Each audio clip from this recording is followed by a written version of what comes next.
చూస్ country delight, live better. ఇప్పుడే country delight app ని download చేసుకోండి. ప్రస్తుతం నాతో పాటు ఉన్నారు కాంగ్రెస్ సీనియర్ నాయకులు జట్టి కుసుమ్ కుమార్ గారు. సో చాలా తక్కువ మంది తెలుసు మీరు రేవంత్ రెడ్డి గారు జాన్ జబ్బా ఫ్రెండ్స్ అని. అసలు మీ ఫ్రెండ్షిప్ గురించి ఏం చెప్తారు? మంచి కళాకారుడు. ఇప్పుడు మిమ్మల్ని కూర్చోబెట్టేసేసి మీ యొక్క చిత్రాన్ని యాజ్ ఇట్ ఈస్ వేసేయగలడు. రేవంత్ రెడ్డి గారు ప్రేమలో పడ్డారు, గీత గారిని లవ్ చేశారు అన్నప్పుడు షాక్ అయ్యారండి? నేను చెప్పడం కదండి, ఏదైనా ప్రేమికుల దినోత్సవం రోజు మీరు ఏదైనా ఇంటర్వ్యూ తీసుకొని గీత గారిని కానీ రేవంత్ రెడ్డి గారిని అడిగితే బాగుంటుంది. ఇప్పుడు ఎలా బాగా జాలీగా ఉండేదా మీ డేస్ అంతా? నాకు కవసాకి ఉండేది, ఆయన దగ్గర యమహా ఉండేది RX-100, అలాగే తీసుకుని తిరుగుతుండేవాళ్ళు. ఫుల్ జాలీ. మీకన్నా చిన్న వయసు కలిగిన వాళ్ళు ఎమ్మెల్యేలు అయ్యారు, ఎంపీలు అయ్యారు, మంత్రులు కూడా అయ్యారు. బట్ ఆ గౌరవం ఇస్తారా? రాజశేఖర రెడ్డి గారు కనుక చనిపోకపోయి ఉంటే డెఫినెట్ గా 2010లో నేను రాసేపోయి ఉండేవాడిని. లాయలిస్టులకు ఎప్పుడు గుర్తింపు ఉంటుంది. లాయలిస్టులకు గుర్తింపు ఉంటే ముఖ్యమంత్రి బట్టి విక్రమార్కను లేకపోతే ఉత్తమ్ కుమార్ రెడ్డి అవ్వాల్సింది కదా. సో ఒక మాటలో చెప్పండి సార్, బయట రకరకాలుగా మాట్లాడతారు రేవంత్ రెడ్డి గారి గురించి. ఒకప్పుడు ఆయన చాలా లాబింగ్లు చేశారని, అదని బెదిరిస్తారని. వాటిల్లో నిజం అసలు ఎంత పర్సంటేజ్ ఉందంటే ఏమని చెప్తారు? గుడ్డగాసి మీద పడేయటం లాంటిదే కానీ దాంట్లో ఎటువంటి వాస్తవాలు లేవు. ఎక్కువ ఆయన షూ మంచి బ్రాండెడ్ వేసుకుంటారు, షర్ట్ గానీ. నరేంద్ర మోడీ గారి లాగా 10 లక్షల సూట్ అయితే వేసుకోవట్లేదు కదా. నరేంద్ర మోడీ గారు వేసుకునే షూట్ 10 లక్షల? జేడ్ బ్లూ, ఆయన జేడ్ బ్లూకి ఒక బ్రాండ్ అంబాసిడర్. హిందీలో దిలీప్ కుమార్, తెలుగులో NTR, తమిళంలో MGR, కన్నడంలో రాజ్ కుమార్. ఈ నలుగురు అదృష్టవంతులు. ఆ తరంలో పుట్టకుండా నరేంద్ర మోడీ తరంలో పుట్టుంటే నరేంద్ర మోడీ యొక్క నటన ముందు నలుగురు యొక్క నటన అనేది పని రాకుండా పోయేది. కుసుమ్ గారు, ఇప్పుడు హాట్ టాపిక్ బాగా జూబ్లీ హిల్స్ అసెంబ్లీ స్థానం. ముఖ్యమంత్రి రేవంత్ రెడ్డి గారు పర్సనల్ గా చిరంజీవి గారిని రిక్వెస్ట్ చేశారు, మీరు ఇక్కడ నుంచి కంటెస్ట్ చేయండి, లేకపోతే ఆయన కొంచెం తిరస్కరించినట్టయితే నాగార్జున గారిని కూడా బదిలోకి దింపాలని చూస్తుంది కాంగ్రెస్ పార్టీ. వాస్తవం ఏముంది అసలు దాంట్లో 0.1% కూడా? ఎందుకని సార్ జూబ్లీ హిల్స్ కి క్యాస్ట్ అంటగట్టేశారు? తమ వాళ్ళు మాత్రమే ఉండాలని ఎందుకు పేరు పెట్టారు? క్యాస్ట్ అనేది కూడా definitely it plays a major role. ప్రతిపక్షాలు మాట్లాడుతున్నాయి, ఇచ్చిన హామీలు నెరవేర్చడంలో ఫోకస్ పెట్టడం తగ్గించి ఎంతసేపు ఉన్న KTRని ఎప్పుడు అరెస్ట్ చేద్దాం, KCRని ఎప్పుడు అరెస్ట్ చేద్దాం అన్న దాని మీద ఫోకస్ ఎక్కువ పెట్టాడు రేవంత్ రెడ్డి అనే మాటకి ఏం చెప్తారు మీరు? ఫోన్ ట్యాపింగ్ అనేది ప్రతి ఒక్కరం వాస్తవం, అది జరిగింది. పెట్టిన మిషన్ కూడా రేవంత్ రెడ్డి గారికి నా ఇంటికి మధ్యలోనే పెట్టారంట. ఆ వ్యాన్లో కూర్చొని వాళ్ళనేదో జైల్లో పెట్టాలనేది తహతహలాటం అనేది కాంగ్రెస్ నాయకత్వం ఎప్పుడు చేయట్లా. చేసుంటే 20 నెలలు బయట ఎందుకు ఉండేవాళ్ళు? బట్ ఈ హీరోయిన్ ఫోన్ ట్యాపింగ్ నిజమా? కొన్ని వందల మంది ఫోన్లు ట్యాప్ చేశారు. ఇప్పుడు దాని అన్ని ఆధారాలతో సహా ఎవరెవరు చేశారనేది బయటకు వస్తుంది. ఎప్పుడైనా అనిపిస్తుందా కొంచెం దూకుడు తగ్గించుకుంటే బాగుంటుంది మా ఫ్రెండ్ అని? తన బలమే అది. నిన్నటి వరకు ఒక లెక్క, ఇయాల నుంచి ఇంకొక లెక్క. 3 రంగుల జెండా బట్టి సింగమోలే కదిలినాడు ఒక్కరో. తనకున్న స్పీడ్ ప్రకారం అయితే ఇప్పటికే ఇంకా చాలా చాలా జరిగిపోయి ఉండేవి. లెక్కకు లెక్క, దెబ్బకు దెబ్బ. దొంగ దొరల భరతం పడతాడు మన రేవంత్ అన్న. తాను ఏదైనా తలుచుకున్న దాన్ని సాధించే వరకు నిద్రపోని తత్వం తనకి కాలేజ్ డేస్ నుంచి కూడా తెలుసు. ఒక్కడయ్యి కొట్లాడాడు, అందుకే పెద్ద నాయకుడయ్యాడు. Hi hello, welcome to Suman TV. నేను మీ రోషన్. సో ప్రస్తుతం నాతో పాటు ఉన్నారు కాంగ్రెస్ సీనియర్ నాయకులు జట్టి కుసుమ్ కుమార్ గారు. సో నమస్తే. నమస్కారం Roshan, how are you? Fine అన్న, ఎలా ఉన్నారు? బాగున్నాను. కాంగ్రెస్ సీనియర్ నాయకులు జట్టి కుసుమ్ కుమార్ అనిపించుకోవడం చాలా హ్యాపీగా అనిపిస్తుందా, లేకపోతే MLA Kusum Kumar, minister Kusum Kumar, MP Kusum Kumar ఇలా అనిపించుకోవడం చాలా హ్యాపీగా అనిపిస్తుంది, అనిపించాలని నాకు ఉంటుందని బయట చెప్పుకొని బాధపడటం, చాలా సన్నివేశాలలో రకరకాలుగా బయట మాట్లాడటం జరుగుతుంది అంటుంటారన్న. నిజంగా అసలు ఏది నిజం ఏది నిజం కాదనేది మాకు కూడా తెలియదు క్లియర్గా. ఏం చెప్తే నేను ప్రత్యక్ష ఎలక్షన్స్ నిలబడి ఎమ్మెల్యేను ఎంపీఓ కావాలనే ఆసక్తి నాకు మొదటి నుంచి లేదు. నాకు ఆర్గనైజేషన్ పార్టీ యొక్క సంస్థాగతంగా ఒక పార్టీ క్రియాశీలకంగా పనిచేయటం అనేది నాకు ఇంట్రెస్ట్. 1987లో ఒక NSWA విద్యార్థి నాయకుడిగా కాంగ్రెస్ పార్టీలో కీలక భాగస్వామ్యం తీసుకోవడం జరిగింది. NSWలో రాష్ట్ర ప్రధాన కార్యదర్శిగా, ఉపాధ్యక్షుడిగా, తర్వాత యూత్ కాంగ్రెస్లో చాలా సంవత్సరాలు పనిచేశాను. దాదాపు 10 సంవత్సరాల పైన యూత్ కాంగ్రెస్లో పనిచేశాను, జాతీయ స్థాయిలో, రాష్ట్ర స్థాయిలో.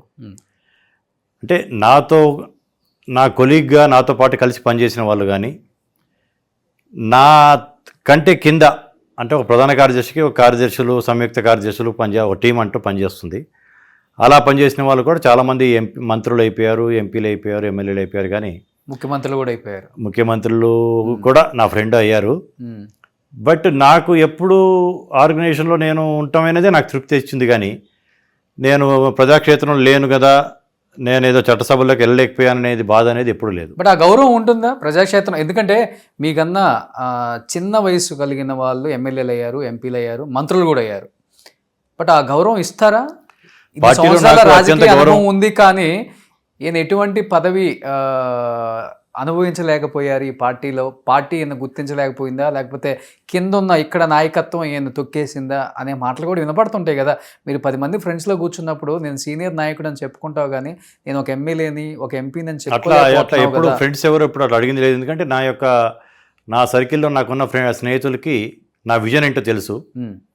ఎమ్మెల్యేలు, ఎంపీలు అనిపించుకుందాం అనుకుంటే నేను 99లోనో 94లోనో టికెట్లు అడిగేవాడిని, 99లోనే ఎమ్మెల్యేగా అయ్యేవాడిని. అంటే నాకు ఇంకొకటి చెప్పాలంటే, ఓపెన్గా చెప్పాలంటే డ్రాబ్యాక్ ఫస్ట్ నుంచి నేను ఆర్గనైజేషన్ని ఎన్నుకోవటం. మా తండ్రి గారి యొక్క మూలాలు తెనాలి, గుంటూరు జిల్లా. నేను పుట్టి పెరిగింది సంగారెడ్డి. అంటే ఆ టైంలో కనుక టికెట్ అడగాల్సి వస్తే అక్కడ మూలాలు ఉన్నవాళ్ళు అనేది అనిపించేవాళ్ళు.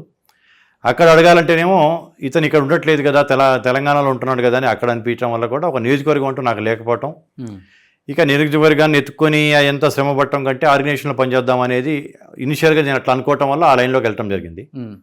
But there is no regret. పార్టీలో నాకు ఉండే గౌరవం నాకు ఉంది. అప్పుడు ఉమ్మడి ఆంధ్రప్రదేశే కదా, ఎక్కడైనా ఉమ్మడి ఆంధ్రప్రదేశ్లో అవకాశం కూడా ఉంది, 2 చోట్ల అవకాశం ఉంది. అప్పుడు ఇక్కడ అవకాశం లేదు. ఇప్పుడు నియోజకవర్గాలు కూడా అప్పుడు అంత ఇది కాలేదు, డీలిమిటేషన్ కాలేదు. ఇక్కడ ఉన్న దాంట్లో కూడా లేదు. ఆర్గనైజేషన్లో నాకు ఒక నియోజకవర్గం అంటూ ఒక పట్టు అనేది నేను పెంచుకోకపోవటం, ఇక నాకు కూడా ఆర్గనైజేషన్ మీద ఇంట్రెస్ట్ ఎక్కువ ఉండటం వల్ల ఎక్కువ టైం నేను ఆర్గనైజేషన్ కేటాయించడం తోట కూడా నేను ఆ లైన్ తీసుకోవడం జరిగింది. ఆ లైన్ తీసుకోవటం వల్ల నాకు తృప్తి మిగిలింది. కానీ నాకు గౌరవం అయితే నాకు ఉంది. మంత్రులైనా ఎవరైనా కానీ నాకు ఇచ్చే గౌరవం నాకు ఇస్తున్నారు. పార్టీలో నాకు ఉన్న సీనియారిటీ నాకు ఉంది, చాలామంది కంటే సీనియర్ని. ఆ గౌరవమే చాలు నాకు అనేది నాకు ఉంది. ఓకే. రాజశేఖర రెడ్డి గారు కనుక చనిపోకపోయి ఉంటే డెఫినెట్గా 2010లో నేను రాసేపోయి ఉండేవాడిని. ఆయన నాకు మాట ఇవ్వడం కూడా జరిగింది. సరే, ఇప్పుడు రాజశేఖర రెడ్డి గారు లేకపోయినా కానీ కేవీపీ గారు ఉన్నారు, ఆయనే సాక్ష్యం. నేను ఎంత సన్నిహితుడు రాజశేఖర రెడ్డి గారికి అనే దానికి. ఒక్కొక్కరికి కొన్ని సంఘటనలు కొందరికి అవకాశాలుగా మలుచుకొని వాళ్ళకి అవకాశాలుగా అంది వస్తుంటాయి. కొన్ని సంఘటనల వల్ల కొందరు నష్టపోతుంటారు. ఓకే. అలా రాజశేఖర రెడ్డి గారి యొక్క మరణం రాజకీయంగా నాకు కొంచెం ఇబ్బంది అయింది. సో స్కూల్లో ఒకటే బెంచ్ మేట్స్, ఇద్దరు బాగా తిరిగారు. ప్రజెంట్ ముఖ్యమంత్రి రేవంత్ రెడ్డి గారు, ఒకటే కాలేజీ. హైదరాబాద్లో మీరు తిరిగిన గల్లీ లేదు. అలాంటి ఫ్రెండ్ రేవంత్ రెడ్డి గారు మీకు. అలాంటిది ఇప్పుడు రాజశేఖర రెడ్డి గారు అంటే కొంత ఏజ్ గ్యాప్ ఉంది కాబట్టి బహుశా మీ ఇద్దరి మధ్య కొన్ని ఇష్టాలు చెప్పుకునే దాంట్లో, లేకపోతే ఆయన వినే దాంట్లో కొన్ని తారతమ్యాలు ఉండొచ్చు. బట్ రేవంత్ రెడ్డి గారు ఇంత క్లోజ్ ఫ్రెండ్, చిన్నప్పటి నుంచి చూసిన ఫ్రెండ్, మరి ఎందుకని ఆయన రాజ్యసభ ఎమ్మెల్సీఓ మీకు కేటాయించలేకపోయారు అంటే ఏం చెప్తారు? అంటే కొన్ని అవకాశాలు అనేది కొందరికి తేలిగ్గా వస్తుంటాయి, కొందరికి కొంచెం లేట్ అవుతుంటుంది. అంతకుమించి రేవంత్ రెడ్డి గారి యొక్క ఆయన చేయాల్సినంత సపోర్టు ఢిల్లీలో చేశారు. బట్ మా సామాజిక వర్గం నుంచి ఒక ఆమెకి ఇవ్వటం వల్ల నేను ఆ టైంలో నాకు రాకపోవడం జరిగింది. ఇక కాబట్టి నేను ఇదే ఖాళీగా ఉన్నట్టు కనిపిస్తుంది. కానీ నేను ఆర్గనైజేషన్లో బిజీగానే ఉన్నాను. రాష్ట్రంలో 2వ అతిపెద్ద స్థానం పార్టీలో చెప్పాలంటే వర్కింగ్ ప్రెసిడెంట్. నేను 2017లోనే వర్కింగ్ ప్రెసిడెంట్ అయ్యాను కాంగ్రెస్ పార్టీకి. నేను, రేవంత్ రెడ్డి గారు, పొన్నం ప్రభాకర్ గారు ముగ్గురం ఒకటేసారి వర్కింగ్ ప్రెసిడెంట్స్. సమానంగా వర్కింగ్ ప్రెసిడెంట్స్గా ఉన్నాం. ఉత్తమ్ కుమార్ రెడ్డి గారు మాకు అధ్యక్షుడు. ఆయనకి అప్పుడు 3 వర్కింగ్ ప్రెసిడెంట్స్ ఉన్నట్లు మేము ముగ్గురం ఒకటి. నాతో ఒక వర్కింగ్ ప్రెసిడెంట్ చేసిన ఆయన మంత్రి అయ్యాడు, ఇంకొక వర్కింగ్ ప్రెసిడెంట్ చేసిన ఆయన ముఖ్యమంత్రి అయ్యాడు. నేను ఆర్గనైజేషన్లో ఉన్నాను. కొందరికి నేను ఇంతకుముందు చెప్పినట్టు కొందరికి అవకాశాలు చాలా తొందరగా వస్తుంటాయి, కొందరికి లేట్గా వస్తుంటాయి. వచ్చినప్పుడు మాత్రం నాకు వచ్చే అవకాశం, నా విజన్, నాకు స్టేట్ పాలిటిక్స్లో నాకు పెద్ద ఆసక్తి లేదు. నా ఆసక్తి అలా జాతీయ రాజకీయాల్లో. ఓకే. డెఫినెట్లీ జాతీయ రాజకీయాల్లో నాకు ఇంకా వయసు ఉంది కాబట్టి, ఇప్పుడు మా ఖర్గే గారు మా జాతీయ అధ్యక్షుడు, ఆయన వయసు వరకు నేను యాక్టివ్గా ఉండగలిగితే ఇంకా 30 సంవత్సరాలు రాజకీయంగా వయసు ఉంది నాకు. ఓకే. ఆల్రెడీ 35 సంవత్సరాలు ఆల్రెడీ ఆర్గనైజేషన్లో నేను ఆల్రెడీ పనిచేయడం జరిగింది. ఎందుకంటే 17వ సంవత్సరంలో నేను రాజకీయాలకు రావడం జరిగింది కాబట్టి ఆల్రెడీ 37, 38 ఇయర్స్ రాజకీయం అయిపోయింది. బట్ స్టిల్ ఇంకా 25 to 30 years రాజకీయం ఉంది నాకు. సో ఇంకా ఏదో ఒక పదవి వరించలేకపోతుందా అన్న హోప్తో అయితే ఉన్నారు మీరు కూడా డెఫినెట్లీ వరిస్తుంది, వరించలేకపోతుందా అనేది కాదు, వరిస్తుంది అనే నమ్మకంతో ఉన్నా. ఓకే, నాకున్న క్రమశిక్షణ, ఇప్పుడు I'm a loyalist to the party, I'm not a lobbyist. లాయలిస్టులకు ఎప్పుడు గుర్తింపు ఉంటుంది. ఇప్పుడు ఇక్కడ ఉర్దూలో చెప్పాలనుకుంటే నేను వతందార్ని, కాంగ్రెస్ పార్టీలో ఐఎమ్ ద స్టేక్ హోల్డర్. లాయలిస్టులకు గుర్తింపు ఉంటే ముఖ్యమంత్రి ఏ బట్టి విక్రమార్కనో లేకపోతే ఏ ఉత్తమ్ కుమార్ రెడ్డి అవ్వాల్సింది కదా. ఆ టైంలో రేవంత్ రెడ్డి గారు మొత్తాన్ని యూత్ని కదిలి చేశాడు, రాష్ట్ర ప్రజల్ని. కేసీఆర్కి వ్యతిరేకంగా పోరాటాలు చేశాడు, చేసి ఒక టెంపో క్రియేట్ చేయడానికి కారణమైంది రేవంత్ రెడ్డి గారు. సరే, బట్టి గారు సీనియరే, ఉత్తమ్ కుమార్ రెడ్డి గారు ఇంకా సీనియరు, అంటే ఆయన మాకు అధ్యక్షుడిగా కూడా పనిచేశాడు 7 సంవత్సరాలు దాదాపు. ఇంకా సీనియర్ చాలామంది ఉన్నారు. కోమటిరెడ్డి వెంకరెడ్డి గారు మాతో పాటు యూత్ కాంగ్రెస్ ఎన్ఎస్సీ నుంచి పనిచేసి వచ్చినాడు, ఆయన కూడా పార్టీ సీనియర్ మోస్ట్ నాయకుడు, నాకంటే కూడా వయసులో పెద్దాడు, నాకంటే సీనియర్ ఆయన. అట్లాగే అంజన్ కుమార్ ఉన్నారు, ఆయన కూడా ఆర్గనైజేషన్ నుంచి వచ్చిన ఆయన, ఇప్పుడు పార్టీ మారిన ఆయన కాదు. చూడాలంటే అట్లా సురేష్ షెట్కర్ గారు ఉన్నారు మా జిల్లా నుంచి, చాలామంది ఉన్నారు. బట్ ఎవరైతే కేసీఆర్ని ఢీకట్టగలిగి కేసీఆర్కి వ్యతిరేకంగా ప్రజాక్షేత్రంలో ప్రజా శ్రేణుల్ని ముఖ్యంగా యువతని కదిలించగలిగాడు అంటే అది రేవంత్ రెడ్డి గారు. కావటం వల్ల రేవంత్ రెడ్డి గారి యొక్క కృషి, ఆయన త్యాగం, ఆయన పోరాట ఫలితం ఉంది కాబట్టి రాహుల్ గాంధీ గారు ఆయనకి. సో ఒప్పుకుంటున్నారు 31 సంవత్సరం కాంగ్రెస్ సీనియర్ పార్టీ నాయకులు అయినప్పటికీ కూడా మీరు రేవంత్ రెడ్డి గారి వల్లే కాంగ్రెస్ ఉనికి చాటుకుంది, కాంగ్రెస్ మళ్ళీ బతికింది తెలంగాణలో అంటే బికాజ్ ఆఫ్ రేవంత్ రెడ్డి గారు అని ఒప్పుకుంటారా? డెఫినెట్గా ఒప్పుకోవాల్సి వస్తుంది. ఓకే, దాంట్లో ఎటువంటి శశభిషలు లేవు. కాంగ్రెస్ పార్టీ సంఘటితంగా పోరాటం చేసింది, కానీ ఆ సంఘటిత శక్తికి నాయకత్వం వహించింది ఎవరు అంటే రేవంత్ రెడ్డి గారు. ఓకే, కాబట్టి ఆయనకి ఆ ఫలాలు దక్కాల్సిన అవసరం ఉంది. ఆయన కష్టానికి ఫలితం దక్కింది. హైకమాండ్ కూడా ఆయనని గుర్తించింది. తను కూడా నా వయసు అతనే, ఇంకొక 30 ఏళ్ళు మినిమం వయసు తనకు కూడా రాజకీయంగా ఉంది. డెఫినెట్లీ జాతీయ స్థాయిలో చాలా కీలక నాయకుడిగా ఎదుగుతాడు. సో కమింగ్ టు అసలుకి ఒకసారి పక్కకు వచ్చేద్దాం, రాజకీయాలని పక్కన పెట్టేసి. ఇప్పుడు దాకా గారు గారు అని ఇంత గౌరవంగా సంబోధించుకుంటున్నారు. తప్పకుండా ఇది కొన్ని కోట్ల మంది చూశారు కాబట్టి తప్పదు. బట్ ఇవన్నీ పక్కన పెడితే కాంగ్రెస్లో చాలా సీనియర్ నాయకులు అంటే మీ పేరే ఫస్ట్ వస్తుంది డెఫినెట్గా. ఎందుకంటే మీరు కాంగ్రెస్ పార్టీలోకి వచ్చినప్పటికీ బట్టి గారు లేరు, ఉత్తమ్ గారు లేరు, కోమటిరెడ్డి గారు లేరు, ఎవరు లేరు. కోమటిరెడ్డి గారు ఉన్నారు అప్పుడు కోమటిరెడ్డి గారు, అంజన్ కుమార్ వీళ్ళు ఉన్నారు ఒకే టైం. వాళ్ళు నాకంటే వయసులో పెద్దవాళ్ళు, నాకంటే ముందు నుంచి ఉన్నారు వాళ్ళు. చిన్నారెడ్డి గారు ఉన్నారు. ఓకే, కానీ ఉత్తమ్ గారు 94లో వచ్చారు. బట్టి గారు కూడా ఉన్నారు కానీ యాక్టివ్గా లేరు, ఆయన చదువుకుంటా ఉన్న టైంలో. ఓకే, శ్రీధర్ బాబు గారు కూడా 99లో వచ్చారు. ఓకే, మేము ఉన్న టైంలో చాలా కొద్ది మందే ఉన్నారు ఇప్పుడున్న దాంట్లో. సో చాలా తక్కువ మంది తెలుసు మీరు రేవంత్ రెడ్డి గారు క్లాస్మేట్స్ అని, జాన్ జబ్బా ఫ్రెండ్స్ అని. అసలు మీ ఫ్రెండ్షిప్ గురించి ఏం చెప్తారు? స్కూల్లో ఎలా ఉండేవాళ్ళు, కాలేజ్లో ఎలా కాదు? మేము ఏవి కాలేజ్ అని ఆంధ్ర విద్యాలయ అని దోమలగూడలో ఉంది. దాంట్లో మేము ఇద్దరం క్లాస్మేట్స్. 89-92 బ్యాచ్ మాది, డిగ్రీ క్లాస్మేట్స్ మేము. ఓకే, మేము చేసింది BA ఆఫీస్ మేనేజ్మెంట్, అంటే economics, public administration plus office management, ఈ 3 సబ్జెక్టులు ఉండేవి మాకు. సాంస్క్రిట్, ఇంగ్లీష్ ఇవి కాక. తను చాలా, అంటే తను మంచి కళాకారుడు. తను ఫైన్ ఆర్ట్స్ చేశాడు, ఇది చేసుకుంటేనే ఫెలోషిప్ చేశాడు ఫైన్ ఆర్ట్స్ నిజాం కాలేజీలో. ఇప్పుడు మిమ్మల్ని కూర్చోబెట్టేసేసి మీ యొక్క చిత్రాన్ని యాజ్ ఇట్ ఈస్గా వేసేయగలడు. అవునా? ఒకనొక టైంలో చాలామంది తెలియని విషయం ఏంటంటే, మైక్రోసాఫ్ట్ వాళ్ళు తెలుగు లిపి తయారు చేయాలన్నప్పుడు ఫస్ట్ రేవంత్ రెడ్డి గారి యొక్క హ్యాండ్ రైటింగ్ చూసిన తర్వాత రేవంత్ రెడ్డి గారిని అప్రోచ్ అయ్యారు. ఓకే, మైక్రోసాఫ్ట్ ఆయన హ్యాండ్ రైటింగ్ అంత బాగుంటుంది, అంత ముత్యాలలాగా ఉంటుంది తన అక్షరాలు. ఓకే, అంటే ఆ టైంలో తను వాళ్ళ తమ్ముళ్ళు ఇద్దరు అమెరికాలో ఉండటం, తను ఆ టైంలో అమెరికాకి వెళ్ళటం, టైం దొరకక అప్పుడు బాపు గారి దగ్గరికి వెళ్ళి బాపు గారితో తెలుగు లిపి రాపించుకున్నారు. ఓకే, అంటే బాపు గారిని సంప్రదించడానికి ముందు మైక్రోసాఫ్ట్ వాళ్ళు సంప్రదించింది రేవంత్ రెడ్డి గారిని. ఇది ఎవరికి తెలియదు. బాపు పెద్ద గొప్ప దర్శకుడు, మంచి చిత్రకారుడు అనేది అందరికీ తెలుసు సమాజానికి. అంటే బాపు గారికి సమానుడు, బాపు గారికి కుడియడమగా ఉంటాడే కానీ అటువంటి ఇది టాలెంట్ అనేది చాలా ప్రజలకు తెలియదు. ఓకే, ఫస్ట్ నుంచి కూడా కష్టపడే తత్వం ఉన్న మనిషి. కాలేజీలో మేమందరం కలిసి సరదాగా తిరుగుతుండే వాళ్ళం. కొంచెం మాది కోయెడ్ కాలేజు. మా క్లాస్లో 8 మంది అమ్మాయిలు ఉండేవాళ్ళు, 32 మంది అబ్బాయిలు ఉండేవాళ్ళు, 8 మంది అమ్మాయిలు. మేము మిగతా క్లాస్మేట్స్ శ్రీలక్ష్మి, శ్రీదేవి, ఇట్లా మా బిందు అని మా క్లాస్మేట్స్ అందరితో మేము సరదాగా మాట్లాడుకున్నా కానీ ఏనాడు రేవంత్ రెడ్డి గారు అమ్మాయిలతో మాట్లాడటం అనేది నేను చూడలేదు ఆ 3 అవునా? సంవత్సరాల్లో. ఓ అమ్మాయిలు ఏదైనా పలకరిస్తే అలో అనుకుంటా పక్క నుంచి వెళ్ళిపోయేవాడు కానీ ఓకే. వాళ్ళతో మాట్లాడటం కానీ సరదా కూర్చోటం కానీ చేసేవాడు కాదు. తనకి బాగా పరిచయస్తులతోటే తను ఫ్రీగా మాట్లాడగలడు కానీ అందరితో ఇదిగా ఉండేవాడు కాదు. కొంచెం బిడియంగా ఉండేవాడు. షై ఎక్కువ అయితే. బిడియంగా ఉండేవాడు. తనకి నచ్చిన వాళ్ళతోనే ఓపెన్ అవుతాడు. ఇప్పుడు కూడా రాజకీయాల్లో కూడా తను ఇప్పుడు ముఖ్యమంత్రి, రాష్ట్రానికి ముఖ్యమంత్రి, తనకి బాగా సన్నిహితులతోటే తను సరదాగా ఫ్రీగా ఉంటాడు. మిగతా వాళ్ళతో కూడా గౌరవిస్తాడు అందరికీ. బట్ సన్నిహిత సంబంధాలు ఎవరితో ఉన్నాయో వాళ్ళతో ఎక్కువగా ఇంటిమేసీ వాళ్ళతో పెంచుకుంటాడు. ఓకే. అలాంటి వ్యక్తి ఈ రోజు డి అంటే డి అనే స్థాయికి వచ్చారంటే మీరు అసలు బిలీవ్ అవుతుంటారా? అంటే తాను ఏదైనా తలుచుకున్న దాన్ని సాధించే వరకు నిద్రపోని తత్వం తనకి కాలేజ్ డేస్ నుంచి కూడా తెలుసు. ఓకే. మాకు సబ్జెక్ట్లోనే టైపు షార్ట్ హ్యాండ్ ఉంది.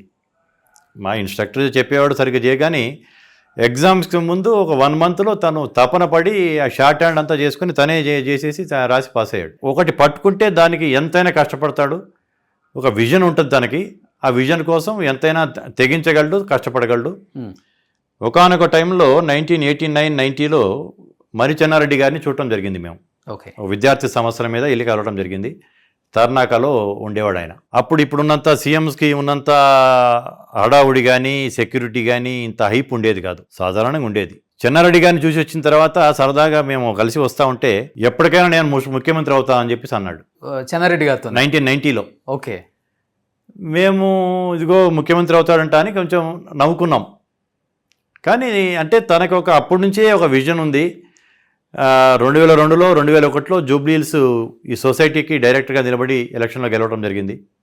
జనరల్గా జూబ్లీహిల్స్ సొసైటీ అనేది majority 60 to 70% or even more than 70% Kamma సామాజిక వర్గం వాళ్ళు డామినేట్ చేస్తారు. తనకి అందరితో ఉన్న మంచి సంబంధాలు ఉండటం వల్ల అక్కడ అప్పుడు సొసైటీలో గెలవటం, తర్వాత 2005లో జెడ్పీటీసీ ఇండిపెండెంట్ గెలవటం, 2007లో ఎమ్మెల్సీ ఇండిపెండెంట్ గెలవటం, 2009లో నా క్లాస్మేట్ నా ఫ్రెండ్ కావటం వల్ల నేను రాజశేఖర్ గారికి చెప్పడం జరిగింది.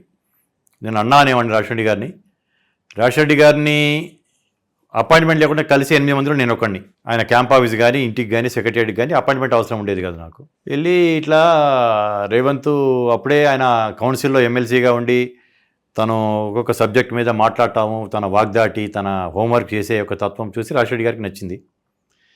ఒకసారి ఏంది నీ ఫ్రెండ్ అంట కదా అని చెప్పి అడిగితే అవునన్నా నా క్లాస్మేటు అని తర్వాత రాజశేఖర్ గారు అడిగారు నీ గురించి, రాజశేఖర్ గారిని కలవటానికి వస్తావా అని చెప్పి అడగటం జరిగింది.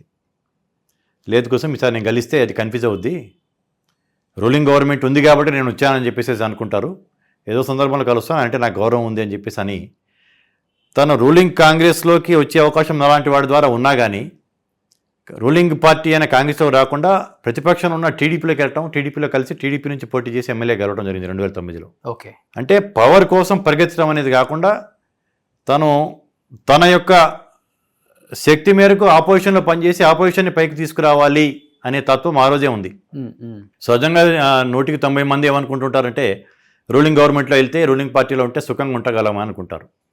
తను ఫైటింగ్ స్పిరిట్ ఉన్నవాడు కావటం వల్ల ఆపోజిషన్లోకి వెళ్ళి టీడీపీలోకి వెళ్ళి కలిసి ఆ రోజు కావాలనుకుంటే నేను రాజశేఖర్ గారికి దగ్గరికి తీసుకెళ్ళేవాడిని, ఎమ్మెల్యే టికెట్ ఎక్కడో ఇచ్చేవాడు, కాంగ్రెస్ నుంచి గెలిచి ఉండేవాడు 2009లోనే. అసలు అప్పుడు ఎమ్మెల్సీ ఎప్పుడు కలిసినా మినిస్ట్రీ ఇచ్చేస్తారు కదా. ఒకవేళ అంటే మినిషి రెడ్డి అప్పటికి చాలా మంది ఉన్నా కానీ మినిస్ట్రీ లేకపోయినా కానీ తనకి ఎమ్మెల్యే టికెట్ వచ్చేవాడు, తర్వాత ఇంకోసారికి అక్కడే వచ్చేది. బట్ రూలింగ్ గవర్నమెంట్ కంటే ఆపోజిషన్ ఉండే ఎక్కువ కష్టపడగలము, ఓకే, ఎక్కువ ఎదగడానికి ఆస్కారం ఉంటుంది, పోరాటాలు చేయడానికి ఆస్కారం ఉంటుంది అని ఒక విజన్ తోటి ఆయన టీడీపీలోకి వెళ్ళడం జరిగింది. Okay okay. ఆ తర్వాత కూడా రూలింగ్ బీజేపీ, సెంట్రల్లో రూలింగ్ ఉన్న బీజేపీ, ఇక్కడ ఉన్న టీఆర్ఎస్ వాళ్ళు కూడా తనకి చాలా ఆఫర్స్ ఇచ్చారు కూడా. అవి 2 వదులుకొని ప్రతిపక్షం ఉన్న కాంగ్రెస్ పార్టీలోకి వచ్చి కలిశాడు. 2017లో కూడా టీడీపీకి రాజీనామా చేసి తెలంగాణ ఆంధ్ర విడిపోయిన తర్వాత టీడీపీ ఉనికి ఇక్కడ ఉండదు అనే దాని మీద తనకి TDP is not the correct platform to defeat KCR అనే ఒక ఉద్దేశంతో ఆ రోజు కూడా ప్రతిపక్షంలో ఉన్న కాంగ్రెస్లోకి వచ్చాడు కానీ అధికారంలో ఉన్న బీజేపీలోకి పోలేదు. కేంద్రంలో అధికారం ఉంది, వాళ్ళ సపోర్ట్ ఉంటుందని.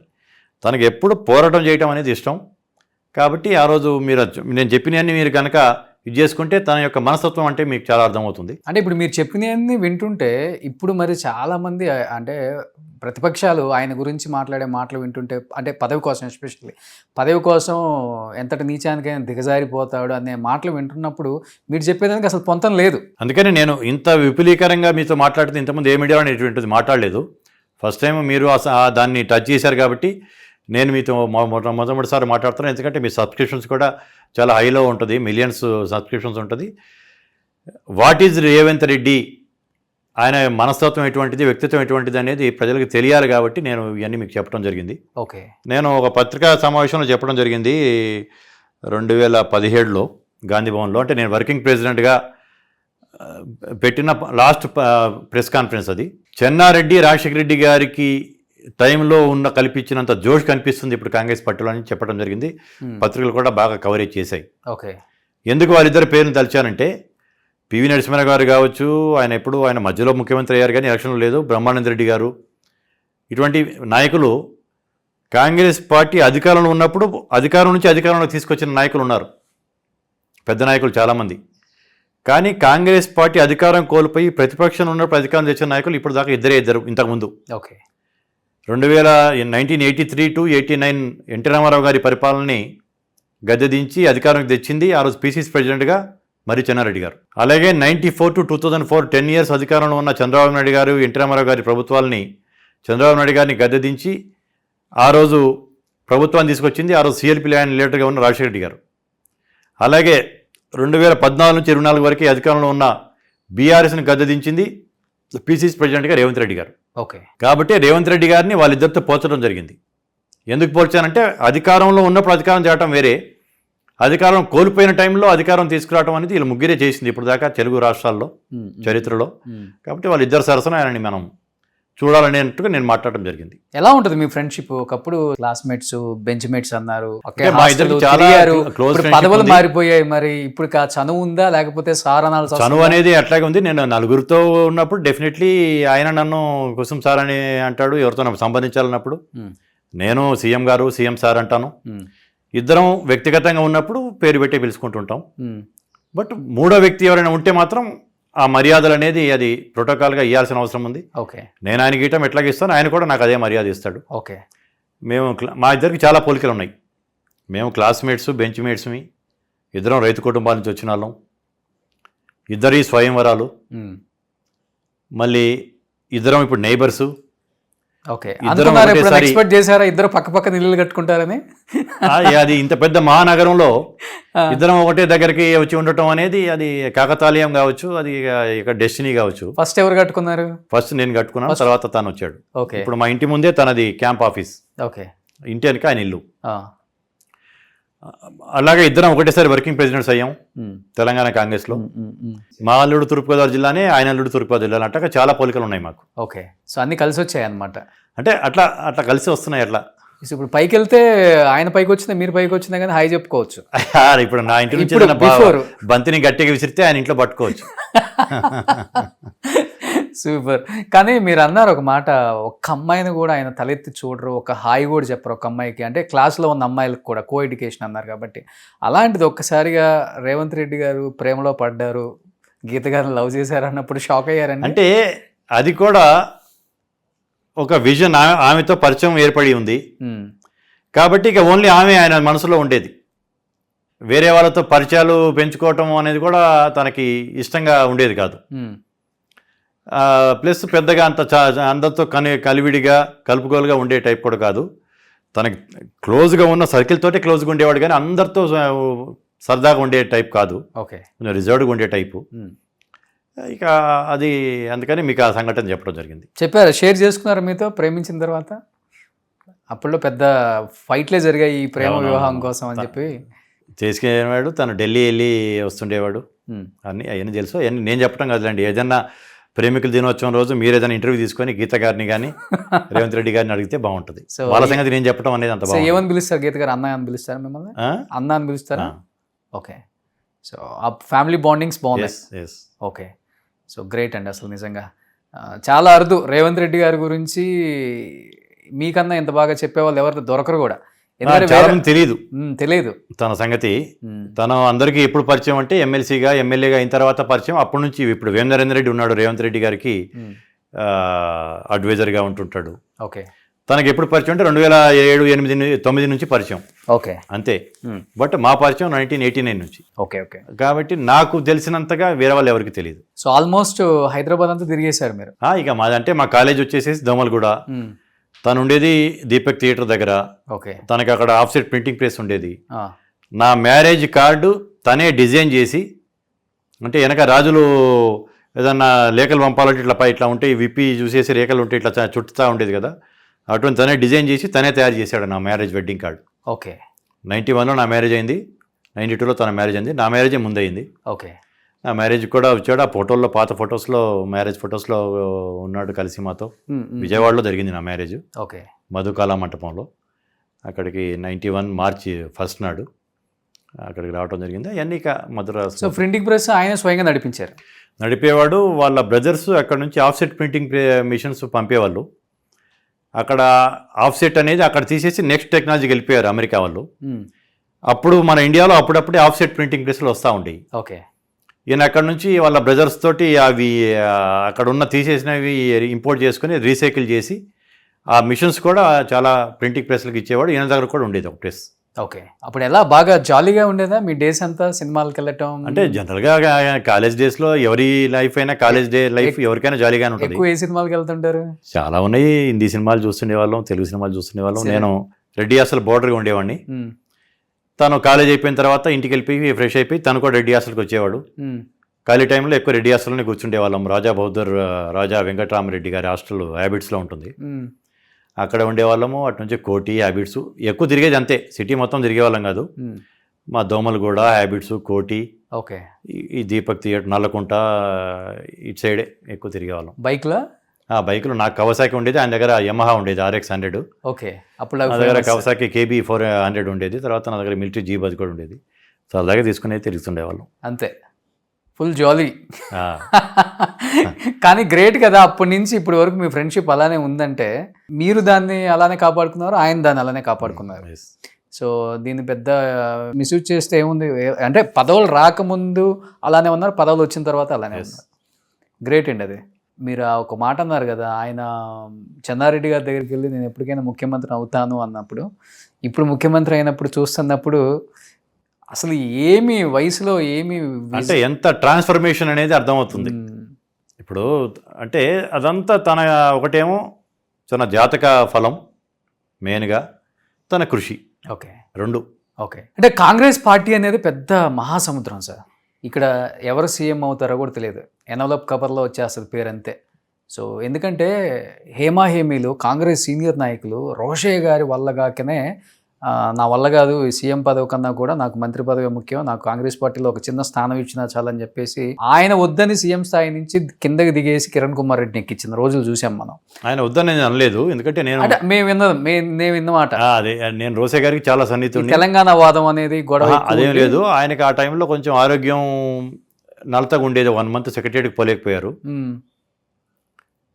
ఆ టైంలో కిరణ్ కుమార్ రెడ్డి తను ఢిల్లీలో తన లాబింగ్ తను చేసుకొని చాప కింద నీరులాగా తను వచ్చేసేసి తను ఈయనకి దించుతున్నట్టు ముందు రోజు కూడా ఆయనకు తెలియదు. ఓకే, ఆయన వద్దని అనటం జరగలేదు. తర్వాత ఇక ఆయనకున్న సీనియారిటీని గౌరవించి సోనియా గాంధీ గారు ఆయనకి గవర్నర్గా తమిళనాడుకి పంపడం జరిగింది. సో లాబింగ్ చేసి ఆయన దించింది అయితే Kiran Kumar Reddy has played a very crucial and key lobbying in Delhi. కానీ అంత పెద్ద సీనియర్ నాయకులకే ఉన్న సీనియర్ నాయకుల్ని సమర్థించుకోవటం లేకపోతే వాళ్ళని బుజ్జగించడం చాలా చాలా కష్టం. అలాంటిది కాంగ్రెస్ పార్టీలోకి చాలా లేటుగా వచ్చారు, ఒక్కసారి ఎంపీ అయ్యారు, డైరెక్ట్ కొడితే చీఫ్ మినిస్టర్. ఇంతమంది హేమాహేమీలు, ఖమ్మం సీనియర్ నాయకులు కావచ్చు, నల్గొండ జిల్లా కావచ్చు, వీళ్ళందరినీ ఎలా మేనేజ్ చేసుకుంటూ ఆయన ముందుకు తీసుకెళ్తున్నారు అనేది కూడా బయట ఒక క్వశ్చన్ మార్క్ జనానికి. బట్ అది రేవంత్ రెడ్డి గారిలో ఉన్నది చెప్పాలంటే, అంటే నేను చూసినంత దగ్గరగా ఎవరు చూడలేదు కాబట్టి నేనే చెప్పగలను. నాటికి తనకు కావాల్సిన గోల్ ఏంటి, తన లక్ష్యం ఏంటి అనేది దాన్ని ఒకటి చూసుకుంటాడు. కానీ ఓకే, ఆ లక్ష్యం తను నెరవేరిన తర్వాత దానికి సహకరించిన వాళ్ళందరికీ సమానంగా ఫలాలు దక్కాలి అనే టైప్ మెంటాలిటీ.